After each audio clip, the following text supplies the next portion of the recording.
प्रिय अधिगमकर्ताओं, आज संस्कृत भाषा और साहित्य BSKLA 135 यह जो पाठ्यक्रम है इग्नू का, इस पाठ्यक्रम के अंतर्गत हम भारतीय संस्कृति का परिचय इसके विषय में अध्ययन करेंगे। जैसे तो आप सभी लोगों को पता है, भारतीय संस्कृति आपने शुरू से लेकर अब तक न जाने कितनी बार भारतीय संस्कृति इस विषय में सुना होगा, कई बार पढ़ा भी होगा। परंतु कहीं ना कहीं हमारे मन में ये संदेह होता है कि संस्कृति का वास्तविक अर्थ क्या है, क्या हमारी भारतीय संस्कृति की विशेषताएं हैं, क्या उसका प्राण है जो अभी तक हमको ज्ञात नहीं है। आज संक्षिप्त रूप में मैं इसका आपको परिचय दूंगी। संस्कृति, हमारे मन में प्रश्न उठता है कि यह जो शब्द है, कोई भी शब्द है, खास तौर पर संस्कृत में हम उस शब्द की व्युत्पत्ति पर ध्यान देते हैं कि यह शब्द कैसे बना है। सम उपसर्ग त्रि धातु तिन प्रत्यय, प्रत्यय लगता है अंत में और उपसर्ग लगते हैं पद के अथवा शब्द के प्रारंभ में। जो छात्र संस्कृत में अभी नए हैं, जिनको अभी संस्कृत में पदों के विषय में जानकारी नहीं है, उनके लिए मैं यह बताना चाहती हूँ कि उपसर्ग और प्रत्यय तो आपने हिंदी में भी पढ़े हैं। शब्दों के प्रारंभ में उपसर्ग लगते हैं और प्रत्यय लगते हैं अंत में। यह जो शब्द है संस्कृति, इसका शाब्दिक अर्थ है परिमार्जित, परिष्करण, शुद्धि, संस्कार युक्त वह क्रियाएं या वह कार्य जो पूरी तरह से परिष्कृत है। परिष्कृत अर्थात शुद्ध है। अब ये जो शब्द है ये इतना व्यापक है कि अलग अलग लोगों ने इसको अलग अलग रूप में परिभाषित किया है।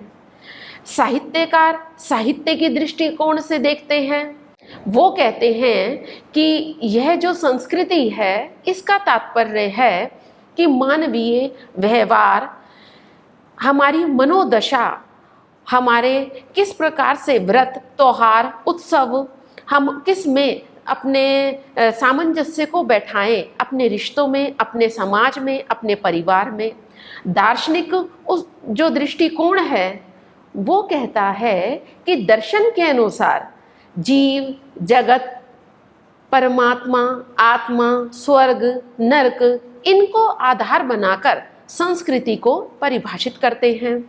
यदि हम इतिहासकार की बात करते हैं, उनका दृष्टिकोण अलग है। वो जो इतिहासकार है वो ऐतिहासिक दृष्टि से इस संस्कृति शब्द का परिचय देगा। किसी देश अथवा राष्ट्र या फिर किसी समूह में कैसे खान पान था, किस प्रकार का व्यवहार था, आचार कैसा था, लोगों की क्रियाएं कैसी थी, वो इस दृष्टि से। और समाजशास्त्री सामाजिक अध्ययन के आधार पर वो बताएगा कि संस्कृति हम इस रूप में जानते हैं। संस्कृति को किस रूप में कि समाज में लोग कैसे रहते हैं, समाज क्या है, परिवार क्या है, कुटुंब क्या है, आपस में उनके रिश्ते कैसे होते हैं, रिश्तों में तालमेल कैसे होता है, समाज जो उत्कृष्ट समाज है उसकी क्या विशेषताएं होती हैं। अलग अलग दृष्टिकोण है। उसी प्रकार से हम जब देखते हैं कि भारतीय दर्शन की बात करते हैं तो भारतीय दर्शन भी अलग हैं। वो भी, उसका भी कारण यही है कि दृष्टिकोणों में मतभेद है। ऐसा नहीं है कि सभी बातों में मतभेद है, परंतु कुछ बातों में मतभेद होता है और कुछ बातों में समानताएं होती हैं। अलग अलग विद्वानों ने, दार्शनिकों ने अलग अलग प्रकार से संस्कृति को परिभाषित किया है। उसी रूप में वाचस्पति गैरोला ने भी संस्कृति का अर्थ बताया है उत्तम अथवा श्रेष्ठ क्रियाएं। उत्तम अथवा श्रेष्ठ क्रियाएं मतलब जिनका अनुकरण श्रेष्ठ लोग करते हैं। संस्कृति का संबंध मनुष्य के शरीर, प्राण, मन और बुद्धि से होता है। जैसे मैं आपको पहले भी बता चुकी हूँ कि संस्कृति का क्लेवर अत्यंत ही विस्तृत है। परिभाषा में इसको हम बांध नहीं सकते, परंतु फिर भी राजगोपालाचारी के अनुसार किसी भी जाति अथवा राष्ट्र के सभ्य अर्थात शिष्ट जो पुरुष हैं, उनके विचार, वाणी एवं क्रिया में जो रूप व्यक्त होता है, अभिव्यक्त होता है, उसे हम संस्कृति के रूप में जानते हैं, वह संस्कृति है। इसी प्रकार डॉक्टर रामजी उपाध्याय ने संस्कृति को परिभाषित भी किया है। वह कहते हैं, संस्कृति वह प्रक्रिया है जिससे किसी देश के सर्वसाधारण का व्यक्तित्व निष्पन्न होता है, और जब वो निष्पन्न होता है व्यक्तित्व, उस निष्पन्न व्यक्तित्व के द्वारा लोगों को जीवन और जगत के प्रति एक अभिन्न दृष्टिकोण की प्राप्ति होती है। इसी प्रकार पंडित नेहरू ने अपनी पुस्तक भारत एक खोज में लिखा है, भारतीय संस्कृति कैसी है, क्या उसकी विशेषता है। भारतीय संस्कृति अथाह महासागर के समान है, अथाह मतलब जिसका कोई छोर नहीं है, जिसका कोई आदि और अंत नहीं है, जिसमें सदियों से अनेक संस्कृतियां आकर विलीन होती रहती हैं। संस्कृति शारीरिक और मानसिक शक्तियों का प्रशिक्षण, दृढ़ीकरण या विकास अथवा उससे उत्पन्न अवस्था है। इस रूप में पंडित नेहरू ने भारतीय संस्कृति को परिभाषित किया है। इन सब परिभाषाओं पर हम एक मोटे तौर पर यदि इसको देखें तो हम यही कहेंगे कि समाज में रहने वाले जो व्यक्ति हैं, उन व्यक्तियों की आध्यात्मिक, नैतिक, दार्शनिक, सामाजिक, आर्थिक परंपराओं, मान्यताओं, मूल्यों, आस्थाओं का जो सम्मिलित रूप है, उसी को हम संस्कृति कहते हैं। यह अवस्था ऐसा नहीं है केवल कुछ समय में ही आ गई है, यह अनेक शताब्दियों में निर्मित होती है। अनेक शताब्दियों में निर्मित होती है कहने का अभिप्राय कि इसमें परिवर्तन होता रहता है। प्राचीन काल में हमारे भारत में वैदिक संस्कृति थी। वैदिक संस्कृति क्यों कहा जाता है? क्योंकि वेद हमारी भारतीयों के आदि ग्रंथ, प्रथम पुस्तक मानी जाती है संपूर्ण संसार में। जब वेद आदि पुस्तक मानी जाती है और वेद को हम आदि पुस्तक के रूप में स्वीकार करते हैं, तो वेद और उसमें जो व्याप्त संस्कृति है या उसमें जो दृष्टिगोचर होती है संस्कृति, वो कैसी संस्कृति है? सबसे प्राचीन, क्योंकि हमारा जो आदि उद्गम स्थल वो वेद ही है। वेदों में जो संस्कृति मिलती है उसी से हमको यह पता चलता है कि हम वेद काल में किस प्रकार से अपना जीवन यापन करते थे, हमारा खान पान कैसा था, हमारे रीति रिवाज कैसे थे, हमारी परंपराएं क्या थी, कैसे हमारा समाज था, आचार विचार कैसे थे, किस प्रकार के नियम थे, हमारे उत्सव, व्रत, त्योहार, हमारी धार्मिक मान्यताएं, हमारी दार्शनिक मान्यताएं, हमारे मूल्य, हमारे अंधविश्वास यदि थे तो वो क्या थे। यदि हमें किसी भी काल की संस्कृति को पहचानना हो तो हमें उस काल में जो साहित्य है उसका अध्ययन करना होगा, क्योंकि किसी भी काल का साहित्य जो है वो समाज का दर्पण होता है। उस समय समाज में क्या मान्यताएं थी, क्या चीज़ें व्याप्त थी, वो सभी उस काल की जो साहित्य है उसमें वो दृष्टिगोचर होता है, परिलक्षित होता है। हमारे वेद, पुराण, रामायण, महाभारत, उपनिषद, यदि इन पर हम दृष्टि डालते हैं तो हम देखते हैं कि किस किस प्रकार से आदि से लेकर और अब तक, यानी वैदिक काल से लेकर और लौकिक संस्कृत तक, यानी कि वर्तमान तक क्या क्या परिमार्जन और परिशोधन हुए हैं। किसी भी वस्तु का परिमार्जन और परिशोधन होना उसकी नवीनता का परिचायक है। यदि वो एक स्थान पर एक जैसा ही रहेगा तो वो समय के अनुसार नहीं रहेगा। यही भारतीय संस्कृति की विशेषता भी है कि उसमें प्राचीनता है, वो लगातार अनवरत रूप से गतिशील होती रही है। तो संस्कृति और संस्कृत का संबंध है, क्योंकि जो हमारी संस्कृति प्राचीन काल में, वैदिक काल में विद्यमान थी, वह हमें संस्कृत साहित्य में विशिष्ट रूप से देखने को मिलती है। क्योंकि संस्कृत साहित्य आदि काल से, वैदिक काल से हमारे साथ, मानव के साथ लगातार गतिशील है, प्रवाहित है। वह सभी प्रकार की मान्यताएं आज समाज में किसी ना किसी रूप में कुछ परिमार्जन के साथ व्याप्त हैं। जैसे हम देखते हैं कि पहले के समय में यज्ञों को करने का विधान था। वैदिक काल में यज्ञ प्रधान संस्कृति हुआ करती थी, परंतु आज उतना अस्तित्व यज्ञों का नहीं है जितना वैदिक काल में हुआ करता था। परंतु भारतीय संस्कृति सदैव यज्ञ प्रधान संस्कृति ही कहलाई जाती है। वैदिक काल में लोग संस्कृत में वार्तालाप करते थे।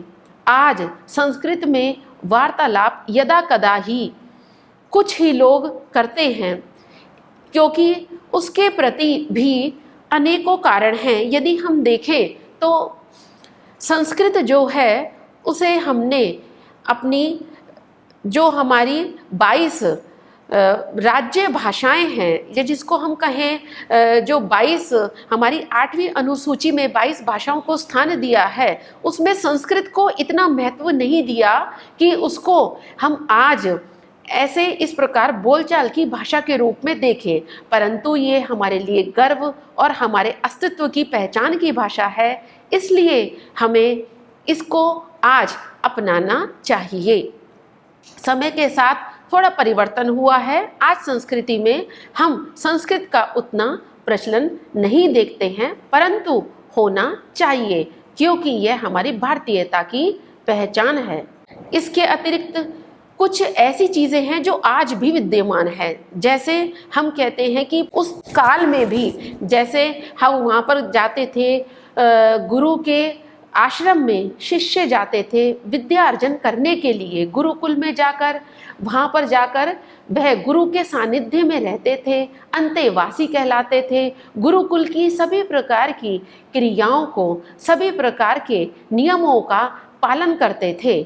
जो भिक्षाटन करके लाए और गुरु ने उदर पूर्ति के लिए उन्हें दिया, उसी के द्वारा वह अपने उदर की पूर्ति करते थे या अपने जीवन का यापन करते थे। गुरु से पहले उठना, उनके सोने के बाद सोना, सभी प्रकार के नियमों का पालन करना, अनुशासन में रहना, यह वैदिक कालीन संस्कृति थी, जो आज भी हम गुरुकुल प्रणाली में सजीव रूप से देखते हैं, जो यह हमारे लिए अच्छा सकारात्मक संकेत है। हम देखते हैं परिवार में आपसी तालमेल, सौहार्द थोड़ी सी न्यूनता है, परंतु अभी भी हम देखते हैं वसुदैव कुटुंबकम, सबके साथ मिलकर रहने की जो हमारी संस्कृति है, परिवार का महत्व, समाज का महत्व, वो आज भी हमारे बीच में विद्यमान है, उसको हम स्वीकार करते हैं। भारत, जैसा कि हम जानते हैं, एक धर्मनिरपेक्ष राष्ट्र है। विविध प्रकार के धर्म, विविध प्रकार के वर्ग, भाषा, बोली, मूल्यों, संस्कृतियों को मानने वाले लोग यहाँ पर आसानी से अपनी अपनी संस्कृति का पालन करते हैं, अपना जीवन यापन करते हैं। यही विविधता में एकता भारत की पहचान है। उसमें भी हमने अपनी संस्कृति को, अपनी मूल्यों को, अपने विश्वास को, अपने धर्म को, अपने दर्शन को, अपने ज्ञान को, ज्ञान की उस परंपरा को लगातार अजस्र रूप में प्रवाहित किया है, बरकरार रखा है। यह हम सब लोगों के लिए बहुत ही अच्छी बात है।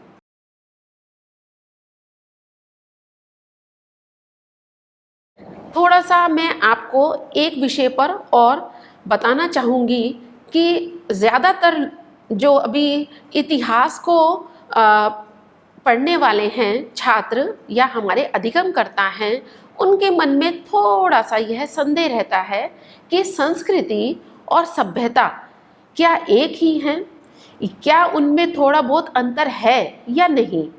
प्रायः तो जब हम बात करते हैं तो संस्कृति और सभ्यता दोनों हमें एक जैसी ही दिखती हैं। हम कहते हैं सभ्यता क्या है कि पहले वो सिंधु घाटी सभ्यता थी, ये सभ्यता थी, आज ये वाली सभ्यता है। हम इस प्रकार से हम अपने परिवर्तन के साथ समय के अनुसार अपनी संस्कृति और सभ्यता में परिवर्तन करते हुए आज भी लगातार उसी धुरी पर गतिमान हैं, जीवन जीने की कला में लगातार दौड़ते चले जा रहे हैं। लेकिन संस्कृति और सभ्यता में थोड़ा सा अंतर है। वो थोड़ा सा अंतर मैं सामान्य रूप से, संक्षिप्त रूप से आपके साथ थोड़ा सा आपको बताना चाहती हूँ। संस्कृति जैसे हम कहते हैं हमारी आध्यात्मिक उन्नति, हमारे आचार, हमारे विचार, हमारा चिंतन मनन, हमारा दर्शन, हमारा व्यवहार, हमारी लोक संस्कृति, आपस में हम क्या सोचते हैं, ये सब संस्कृति के परिचायक हैं। जबकि सभ्यता का परिचायक क्या है? भौतिक पक्ष। जब हम भौतिक पक्ष की बात करते हैं, संस्कृति में आध्यात्मिक हमारा मानसिक जो पक्ष है, और सभ्यता में जब हम बात करते हैं हमारे भौतिक पक्ष की, हमारा खान पान कैसा था, हम क्या खाते थे, कैसे पीते थे, कैसे रहते थे, हमारे वस्त्र कैसे हुआ करते थे, वेशभूषा हमारी कैसी थी, किस प्रकार से हम शिक्षा ग्रहण करते थे, शिक्षा की क्या प्रणाली थी, शिक्षा के क्या साधन थे, शिक्षा के क्या केंद्र थे, हमारा जो राजनीति है उसमें किस प्रकार राजा की स्थिति थी, प्रजा कैसी थी, राजा किस प्रकार से समाज के कल्याण के लिए कार्य करता था, फिर कैसे स्वतंत्रता के उपरांत हमारा संविधान बना और उसके अनुसार सारी क्रियाएं होने लगी। तो ये सारी चीज़ें, हमारा इतिहास, हमारा मतलब खान पान, रहन सहन, सभी चीज़ें, सभ्यता का जो पक्ष है वो है भौतिक, वो उसके अंतर्गत समाहित होता है। लेकिन सभ्यता और संस्कृति बिल्कुल अलग अलग चीज़ें नहीं हैं, दोनों अलग अलग नहीं हैं, दोनों बिल्कुल साथ साथ हैं। संस्कृति में हम चिंतन मनन, हमारा अध्यात्म, हमारा आत्मिक विकास, उसको भी जोड़ देते हैं। हमारी दर्शन की प्रणाली कैसी थी, कहने का अभिप्राय, जैसे हम वेदों की बात करते हैं तो उसमें हम देखते हैं वैदिक काल में हमने माना कि हम सृष्टि कैसे हुई, तो वहाँ पे हम पुरुष सूक्त की बात करते हैं, हिरण्य गर्भ सूक्त की बात करते हैं। तो उस रूप, ये कैसे हैं? दार्शनिक सूक्त, दर्शन के रूप में हमको बताया जाता है, जहाँ हम जीव, जगत, ब्रह्म, आत्मा, परमात्मा, तत्व, स्वर्ग इत्यादि के विषय में बात करते हैं, कर्म फलों के विषय में बात करते हैं। वो है संस्कृति, जहाँ पर हमारा चिंतन भी समाहित है। लेकिन जहाँ हम केवल और केवल खान पान, अपने भौतिक संसाधन के विषय में चिंतन करते हैं, मतलब उनका ही हम प्रयास करते हैं, क्योंकि देखा जाए तो हमारे जीवन की जो मूलभूत आवश्यकताएं हैं यह हम सभी को ज्ञात है। क्या हैं? कि हमको वस्त्र, भोजन और रहने के लिए निवास स्थान हमारे लिए हो, ये तीन ही हमारी मूलभूत आधार समस्याएं यानी कि आवश्यकताएं हैं। यदि हमने इन समस्याओं पर विजय प्राप्त कर ली, इसका मतलब है कि हमने अपने जीवन स्तर में सुधार कर लिया, और जीवन स्तर में सुधार कर लिया यह सभ्यता का परिचायक है, क्योंकि भौतिकता की इसमें बात है। लेकिन जब हमारा चिंतन उत्कृष्ट अवस्था का होता है, जैसे अभी हमने पहले देखा था कि जहाँ पर हमारी उत्तम प्रकार की क्रियाएं होती हैं, जिसमें शामिल उत्तम प्रकार की क्रियाओं से जब हम अपने जीवन में सुधार लाते हैं, परिष्करण करते हैं, संस्कारित होते हैं, वही संस्कृति है। और संस्कृति का अनुकरण कौन करता है? संस्कृति का अनुकरण करता है सभ्य समाज, पढ़ा लिखा समाज, जिसमें विवेक है, उचित और अनुचित का, जिसको विवेक ज्ञात है कि मुझे क्या करना है क्या नहीं, क्या तो करणीय है और क्या अकरणीय है। तो सभ्यता और संस्कृति में थोड़ा सा अंतर है।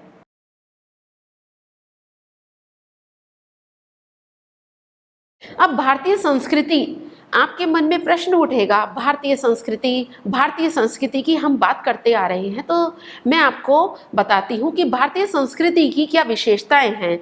संबंधों में आत्मीयता, जैसे हमने देखा है गुरु शिष्य संबंध हमने देखा आश्रम व्यवस्था में, हमने देखा परिवारों में जो कुटुंब हुआ करते थे, क्योंकि संयुक्त परिवार की प्रणाली थी जो आज भी कहीं कहीं पर विद्यमान है। वो जो है संबंध माता पिता के, पिता पुत्री के, पति पत्नी के आपस में जो संबंधों में एक आत्मीयता है, वह भारतीय संस्कृति की एक अमूल्य धरोहर है, पहचान है। यही हमारी विशेषताएं हैं। 16 प्रकार के संस्कार, 16 प्रकार के संस्कार कहने का मतलब संस्कार, शोधन, परिमार्जन, शुद्धि, यह जन्म से लेकर और मृत्यु तक चलते हैं। गर्भाधान, पुंसवन, सीमांतोन्नयन, जात कर्म, नामकरण, निष्क्रमण, अन्नप्राशन, अनेकों प्रकार के संस्कार हैं। फिर उपनयन संस्कार, जब हम विद्या का प्रारंभ करते हैं कि हम विद्या ग्रहण करने के लिए बालक को भेजा गया गुरुकुल में जाने से पूर्व उसका उपनयन संस्कार होता था। किसका? ब्राह्मण, क्षत्रिय और वैश्य, जिसकी संज्ञा होती थी द्विज, जिसका दूसरा जन्म होता था, पहला जन्म माता के गर्भ से और दूसरा जन्म इस उपनयन संस्कार के द्वारा, जिसमें उसको यज्ञोपवीत धारण करवाया जाता था। आज भी यह प्रथा विद्यमान है हमारी संस्कृति में, यह एक सकारात्मक इसका पक्ष है। उसके उपरांत जब बालक ने विद्या प्रारंभ करना शुरू कर दिया, फिर उसके बाद विद्या ग्रहण करने के बाद कर्ण वेद संस्कार, फिर उसने जब उसके विद्या पूरी हो गई, फिर उसके घर वालों ने सोचा कि अब इसको घर पे लाया जाए बालक को। उससे पूर्व उसका समावर्तन संस्कार, शिक्षा की समाप्ति पर, फिर उसके उपरांत उसका विवाह संस्कार, जो कि हमारे भारतीय समाज में एक सामाजिक संस्था है और जिसका सभी के द्वारा एक स्वीकारोक्ति इसको प्रदान की जाती है, सभी के द्वारा स्वीकार्य है। पहले के समय में 8 प्रकार के विवाह प्रचलित थे। 4 तो ऐसे विवाह थे जिनको हम श्रेष्ठ दृष्टि से देखते थे और 4 प्रकार के विवाह जो कि श्रेष्ठ दृष्टि से नहीं देखे जाते थे। उसके बाद वानप्रस्थ आश्रम, संन्यास आश्रम, फिर जब हमारे जीवन का अंत है अंत्येष्टि संस्कार। तो इस प्रकार जीवन प्रारंभ हुआ और जीवन का अंत जहाँ पर हुआ, प्रारंभ से लेकर अंत तक 16 संस्कार, षोडश संस्कार भारतीय संस्कृति के प्राणभूत मूल्य के रूप में प्राचीन काल में स्वीकार किए जाते थे। आज कुछ लुप्त हो गए हैं, परंतु कुछ आज भी विद्यमान हैं, जैसे उपनयन संस्कार, अंत्येष्टि संस्कार, नामकरण संस्कार, विद्यारंभ संस्कार जिसको हम कहते हैं, और जैसे कुछ लोग नामकरण संस्कार भी करना शुरू अपने घर में करते हैं, सीमांतोन्नयन भी कहीं पर किया जाता है, उसी प्रकार से समावर्तन संस्कार करने की भी प्रथा है। तो कुछ संस्कार जो आज भी हमारी संस्कृति के प्राण हैं। 4 प्रकार के आश्रम व्यवस्था विद्यमान थी प्राचीन संस्कृति में। ब्रह्मचर्य आश्रम, गृहस्थ आश्रम, वानप्रस्थ आश्रम और संन्यास आश्रम। सबसे पहला ब्रह्मचर्य आश्रम कहने का मतलब, जब ब्रह्मचारी बनकर उपनयन संस्कार के उपरांत जो बालक है वो गुरु के पास जाता था परंपरागत रूप से विद्या ग्रहण करने के लिए, और उसका उद्देश्य होता था गुरु की सेवा करना और विद्या को ग्रहण करना, अच्छे अच्छे संस्कारों का आदान करना, उनको सीखना। इसके अतिरिक्त हम देखते हैं हमारी संस्कृति की जो विशेषता है वो है प्राचीनता। इतनी प्राचीन संस्कृति है, मैंने आपको पहले ही बता दिया, समय के अनुसार परिवर्तन होता गया, परंतु यह अत्यंत ही प्राचीन संस्कृति है। परिमार्जन होता गया, शुद्धिकरण होता गया। एक जगह पानी भरा है, यदि उसमें किसी भी प्रकार का बहाव नहीं होगा, निरंतर नहीं बहेगा, नदी निरंतर नहीं बहेगी, तो सफाई कैसे होगी? उसी प्रकार से बुरी बातों को हमने अपनी संस्कृति से हटा दिया समय के अनुसार। जैसे सती प्रथा हट गई हमारे, जो एक बुरी प्रथा थी। पर्दा प्रथा भी आजकल नहीं है। बाल विवाह, ये जो प्रथा थी हमारे समाज को दूषित करती थी, इसलिए ये प्रथाएं हट गई हैं।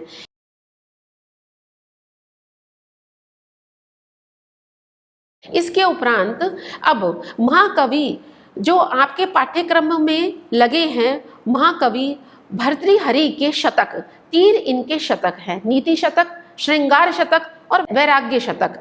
आपका जो पाठ्यक्रम है उसमें नीति शतक, नीति यानी न्याय संबंधित नियम, क्या आचरण करना चाहिए, कैसे हमको रहना चाहिए, किस प्रकार का हमें व्यवहार करना चाहिए, विद्या की महिमा, परोपकार, सत्संगति, काल की महिमा, भाग्य, कर्मों की प्रधानता, दुर्जन और सज्जन में भेद, इस प्रकार के अनेकों विषय जो हमारे लिए किसी भी समय अत्यंत ही उपयोगी थे, आज हैं और हमेशा रहेंगे, क्योंकि ये सार्वकालिक सार्वभौमिक सत्य हैं।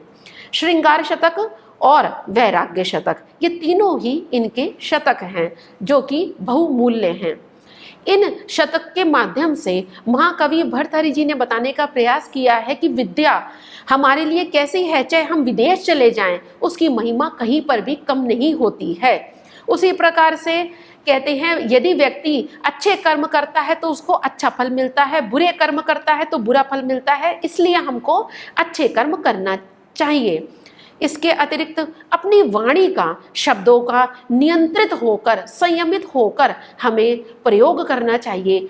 कैसे शब्द हमारे मुंह से निकल जाएं, किस प्रकार से किसका आहत कर दें, इसका भी हमें सोच समझ कर पालन करना चाहिए, क्योंकि एक बार हमारे शब्द जो निकल जाते हैं वो किसी के मन पर, यदि बुरे शब्द हैं तो बुरा प्रभाव डालते हैं, यदि अच्छा बोला है तो अच्छा प्रभाव भी हमेशा बना रहता है। इसलिए कर्मों की प्रधानता भी है, वाणी की प्रधानता भी है, सज्जनों का साथ, सत्संगति यानी कि सज्जन व्यक्तियों का संगत, जैसी संगत वैसी रंगत, तो हमें सज्जनों का साथ हमेशा निभाना चाहिए, उनका आचरण, उनका अनुकरण करना चाहिए और दुर्जनों से सदैव दूर रहना चाहिए, क्योंकि वो सर्प की भांति हैं।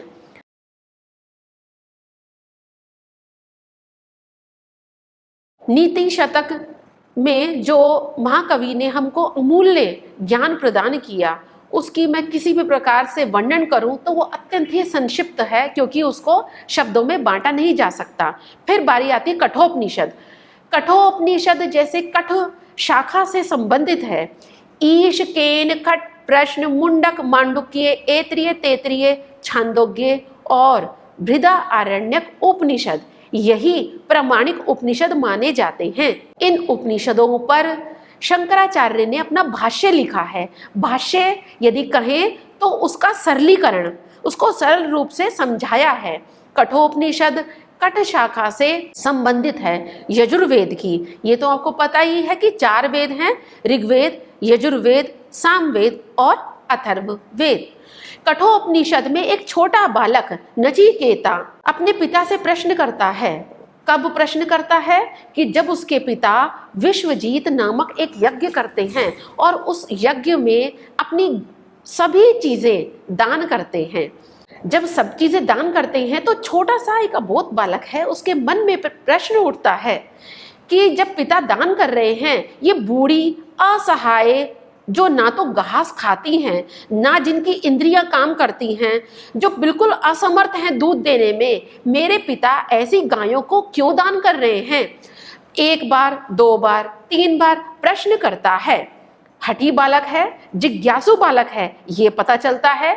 बालक के प्रश्न करने पर 1 बार, 2 बार, 3 बार पिता उसको कहते हैं, वो पूछता है, पिता जी आप जब इनको दान कर रहे हो, बूढ़ी असमर्थ गायों को तो सब चीज दान कर रहे हो, आप बताओ आप मुझे किसको दान करोगे? पिता क्रोध में कहते हैं, मैंने तुमको दान कर दिया। तो किसको? यमराज को।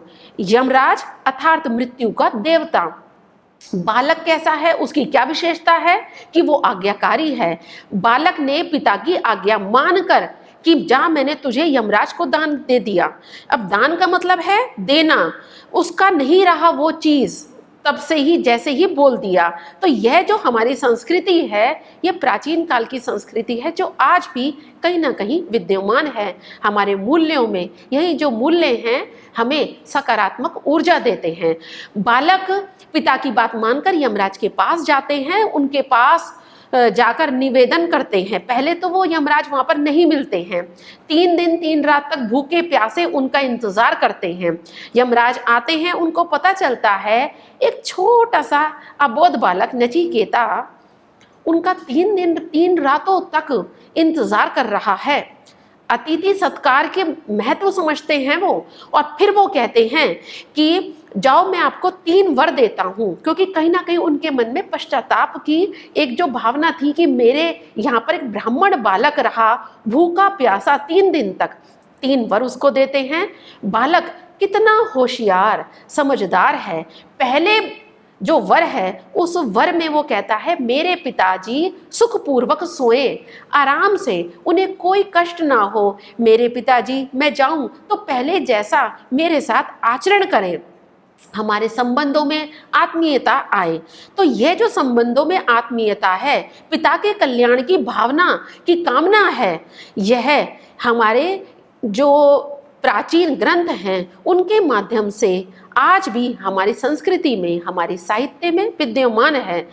यमराज उसको यह वर देते हैं। दूसरा वर मांगता है अग्नि चयन की विद्या का रहस्य, कितनी ईंटें लगाई जाएं, कैसे ईंटें लगाई जाएं, किसमें, यज्ञ की वेदी में। प्राचीन कालीन संस्कृति यज्ञ प्रधान संस्कृति थी, जिसमें यज्ञों को करने का विधान था। यज्ञ की वेदी बनाने के लिए कितनी कितनी संख्या में, कैसी, उनका आकार प्रकार, उनका माप, लंबाई चौड़ाई कितनी हो, कैसी हो, यह प्रश्न उसके मन में उठता है। कोई व्यक्ति ये कामना करता है कि मुझे स्वर्ग मिले, तो स्वर्ग कैसे मिले?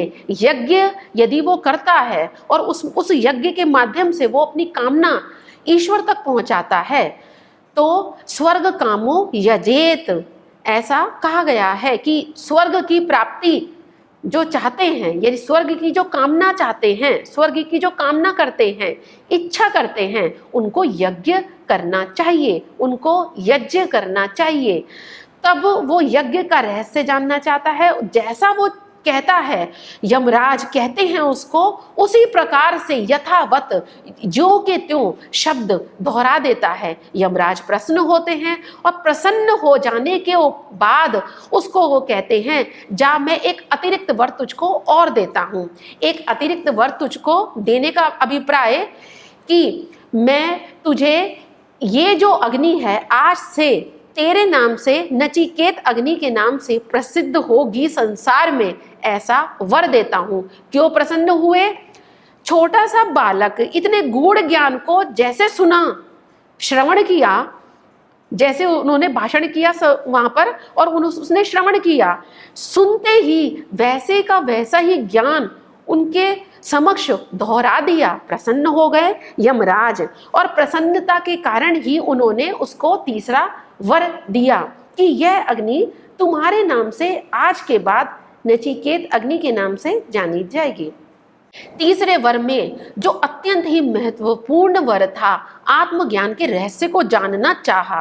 अब यह बात अत्यंत ही दुविधा में डालने वाली है, अत्यंत ही चिंतनकारी विषय है कि छोटे से बच्चे के मन में, अबोध बालक के मन में यह प्रश्न उठना अत्यंत ही एक जिज्ञासा का विषय है कि उसके मन में आत्मज्ञान का रहस्य जानने की इच्छा जागृत कैसे हुई। आत्मज्ञान का रहस्य, आत्मा का क्या होता है मरने के बाद, जिसको अभी तक बड़े बड़े विद्वान नहीं जान पाए। मरने के बाद आत्मा जीवित रहती है अथवा नहीं रहती है, उसकी क्या गति होती है, अगर रहती है तो कहाँ रहती है, किस रूप में रहती है, क्या उसका रंग है, आकार है, उसकी लंबाई चौड़ाई क्या है, उसके विषय में आत्मज्ञान का रहस्य जानना चाहता है। तरह तरह के प्रलोभन यमराज उसको देते हैं। प्रलोभन में छोटा बालक नहीं आता है और अंत में वह जिद करता है कि मुझे तो यदि आप देना चाहते हैं, मुझे यही रहस्य आपसे जानना है, आपसे अच्छा उपदेशक मुझे कोई भी नहीं मिलेगा, मुझे इसके अतिरिक्त कोई वर आपसे नहीं चाहिए। फिर उसकी इस जिज्ञासा को देखकर, उसकी हठ प्रवृत्ति को देखकर यमराज प्रसन्न हो जाते हैं, उसको वर देते हैं, आत्मज्ञान का रहस्य बताते हैं, वो रहस्य जो विद्वानों की हृदय रूपी गुफा में छिपा रहता है, जिसको समझना अत्यंत ही कठिन है। यह कठोपनिषद की जो प्रथम वल्ली है, क्योंकि कठोपनिषद जैसे कि नाम से है, कठ शाखा से संबंधित है, यह अध्याय और वल्ली में विभक्त है। कठोपनिषद की प्रथम अध्याय की प्रथम वल्ली में वो 3 वर मांगता है और किस प्रकार से तीनों वर उसको यमराज के द्वारा दिए जाते हैं। और आज के समय में हमारी संस्कृति में ऐसे शिष्यों का होना, ऐसे गुरु का होना, ऐसे पिता का होना, ऐसे पुत्र का होना, यह हमारे लिए सजीव दृष्टांत प्रस्तुत करते हैं। अब इसी के साथ मैं अपने शब्दों को विराम देती हूँ। धन्यवाद।